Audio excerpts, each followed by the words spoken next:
శబరిమల ఆలయాన్ని దర్శించే భక్తుల కోసం వర్చువల్ క్యూ లైన్ స్లాట్ల సంఖ్యను పెంచకూడదని ట్రావెన్కోర్ దేవస్థానం బోర్డు నిర్ణయించింది. దీనికి బదులుగా ముందస్తు రిజర్వేషన్ లేకుండా ఆలయానికి వచ్చేవారికి స్పాట్ బుకింగ్ ద్వారా దర్శనానికి అనుమతి ఇస్తోంది. వర్చువల్ క్యూ స్లాట్లు బుక్ చేసుకున్న దాదాపు 12,500 నుంచి 15,000 మంది భక్తులు దర్శనానికి రాకపోవడాన్ని గమనించిన దేవస్థానం బోర్డు ఈ నిర్ణయం తీసుకుంది.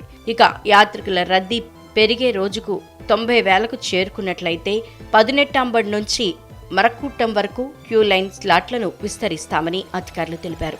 రద్దీ ఎక్కువగా ఉన్న రోజుల్లో భక్తులను పంపాలోనే అడ్డుకోవాల్సి ఉంటుందని వారు తెలిపారు. ప్రస్తుతం మండల మకర విళక్కు సీజన్లో మొదటి 14 రోజుల్లో 11.18 లక్షల మంది ఆలయాన్ని సందర్శించారని దేవస్థానం బోర్డు తెలిపింది. మొదటి 11 రోజులు 9.13 లక్షల మంది భక్తులు వచ్చారని, ఇది గత ఏడాది కంటే 3.59 లక్షలు ఎక్కువని ప్రకటించింది.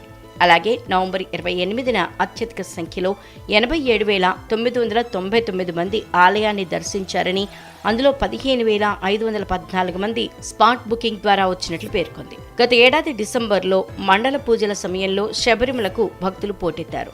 స్పాట్ బుకింగ్ రద్దు చేసిన దేవస్థానం బోర్డు భక్తుల రద్దీని నియంత్రించడంలో విఫలమైంది. భక్తులకు కనీస వసతులు కల్పించలేక ఇబ్బందులు పడింది. కొందరు భక్తులు అయ్యప్ప దర్శనం చేసుకోకుండానే తిరిగి స్వస్థలాలకు వెళ్లిపోయారు. స్పాట్ బుకింగ్ రద్దును పునఃపరిశీలించారని విపక్షాలు కోరాయి. ఆన్లైన్ బుకింగ్ పై ప్రత్యక్షంగా ఆధారపడటం వల్ల యాత్రికులు, ప్రత్యేకించి ఇతర రాష్ట్రాల నుంచి వచ్చే భక్తులు సాంకేతికత గురించి తెలియని వారు తీవ్ర ఇబ్బందులు పడతారని బోర్డు నిర్ణయాన్ని తప్పుపట్టాయి.